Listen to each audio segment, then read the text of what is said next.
नमस्कार। एम्स जम्मू के social media YouTube channel पे आपका सभी का स्वागत है। हमारे साथ आज एक बहुत ही महत्वपूर्ण शख्सियत हैं, doctor Nalini Singh ma'am. I welcome you to AIIMS Jammu. The list of yours, if I were to say, the video would run into quite a long, lengthy video. So, welcome to AIMS Jammu, ma'am. To start with, your journey, you are a pediatrician, and pediatrics per se in itself is such a rewarding branch, which is and fulfilling also, both in ways of your healthcare delivery as well as monetarily. How come global health happened to you? Yeah, so actually pediatrics addresses the basic needs of a society, because once you make a difference in life of a child, you're impacting a whole lifespan of a person. So that was very important, and that was something I went into it. And then we realized most of pediatrics is actually infectious diseases. Yes. Children get a lot more infectious disease than other medical diagnosis. So that was a natural fit. And as I was progressing along the pediatric infectious disease, I had all intentions of collaborating and maybe returning at some point, as I had mentioned earlier, to India, because infectious disease has a huge burden in India and also other low and middle income countries. So after working in academic setting for a length of time, I realized that there's a public health element to making an intervention where you can impact groups and large population, and that's where the global health came in. And my master's in public health is actually in international health. And so that's where was my basic training. And then when my kids grew up, they went to college, I had freedom to travel, and that's where I started doing actual field work in global health. So I worked with Pan American Health Organization, I did Fulbright Scholarship, and went to work in Cochin, in Amrita Institute with Dr. Shakti Gupta when he was starting to implement National Initiative of Patient Safety, and I was covering the infection prevention branch. So it's a very rewarding experience, both working in pediatrics and in global health setting. And then after a while, when you have a practical experience, then bodies of organizations like WHO and CDC, they invite you to give expert advice to them. So that's where it began. Wonderful, ma'am. So speaking of infectious diseases, antimicrobial resistance is a problem we call silent pandemic. So with our data here, what we have had the experience of roughly around now 2.5 months when we have opened our OPD for the common population, we are seeing quite rates of since they are still OPD, so AMR data per se we have started to collect, and probably that's our step and journey into the field of antimicrobial resistance. So what would your suggestions be on regards to implementation of antimicrobial stewardship program? Yeah, I think it's the regional differences are very important. So it's not one size fits all.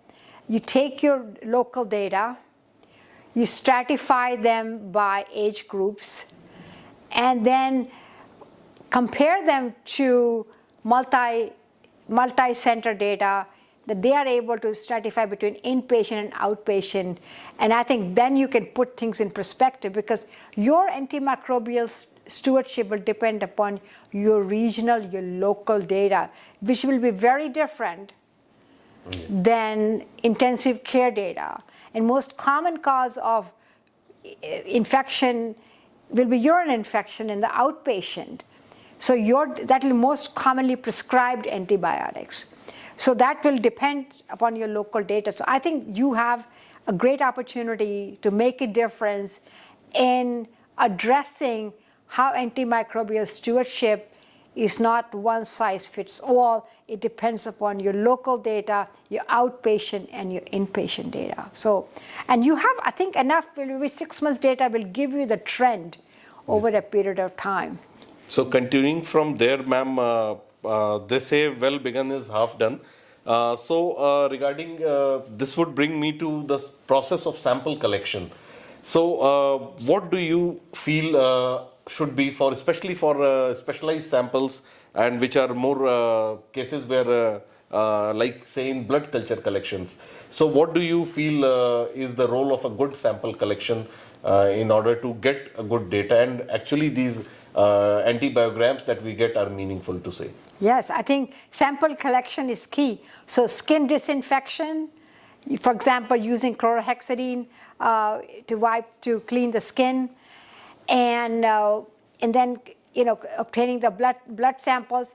In pediatrics, the adequate amount of blood, which can be much smaller than an adult. So adequate amount of blood is important. So and a number of blood cultures, it makes a difference. But skin disinfection is key. Otherwise, you're going to get all skin contaminants. So only the time we consider, in general, staph epidermidis or coag negative staph is where the patients have indwelling lines or central catheters. Yes. In NICU population, in other intensive care. So that is going to be, diagnostic stewardship is going to be a key to your implementation of antimicrobial stewardship. Yes, ma'am. And further to this same diagnostic stewardship, what are other role of diagnostics other than good sample collection in reducing antimicrobial resistance? So could you be more specific about that? Like automation, and I would mean something, maybe role of biomarkers, automations, and the things which would facilitate, reduce our turnaround time as a microbiologist. This question, and as a clinician, you would always be having that complaint of delayed reports per se from manual versus automated. Yeah, so I think increasingly automation is playing a key role. And also not only culture-based method, but antigen-based methods are going to be replacing, so then you can have a faster diagnostic. I think what will be important is when you look back at your resistance pattern and you look at, it'll give you a trend, like what is the most important first line choices of drugs are going to be. So while you wait for your cultures or your diagnostic to come back, you know what your first line drug should be for implementation. That will help a lot, I think. So having an antibiogram is going to be key, and I think you're working towards that. Yes, yeah. Yes, we are working on that, ma'am. And then my last question to you will be about your observations. You have seen, spent a full day with us. You have seen our facility. And what are your observations with regards to the facility that we have, and especially in context of infection prevention and control? Yeah, I think for what I have seen, I think it's a really phenomenal facility, and which is in the very, very early stages of building a great institution. And I think you have a very promising cadre of faculty, both medical, surgical, and nursing. I think it's really a great opportunity to launch a wonderful, program, really, in all aspects, and committed young mid-career faculty, and it's really good. I think it will be, the basic implementation of hand hygiene, for example, by the bedside, that's some of the things. It takes 5 moments of hand hygiene, and touch the patient. Before you touch the patient, you use waterless gel, takes a few seconds, and after you finish touching the patient or the patient's environment. Those are some of the very low-hanging fruits that you can implement. Yes. And I think that's going to be really, I think having you, and starting with excitement, and Dr. Shakti Gupta, being the visionary that he is, I think you're primed for it. And then multinational collaborations, I think a lot of people will be very interested in doing that with you. And I think you have a unique setup, because you're just at the cusp of beginning it. Yes, ma'am. So you can, and if you get it right the first time, that's fantastic. Thank you. That's really nice to hear. And one last message for the community per se with regards to their usage patterns. So most of the times it is, if you are not given an antibiotic, people generally ask for it and they feel this reduces their period of morbidity. So what message would you like to give to our viewers, ma'am? So the message to the viewers is antibiotic resistance infections are real. We should be taking antibiotics in a judicious way, and when prescribed, then take it for the entire duration of illness. Most pediatric infections do not always require antibiotic. Common cold doesn't always need antibiotics. So we have to be relying on the experts, on the primary care pediatricians to prescribe antibiotics. And when given, give it for entire duration. Otherwise, you have to monitor everything. How does the baby feel? Sometimes you can have extended period of runny nose or a cough. Natural history is baby is sick for 2 to 3 days. And that's natural.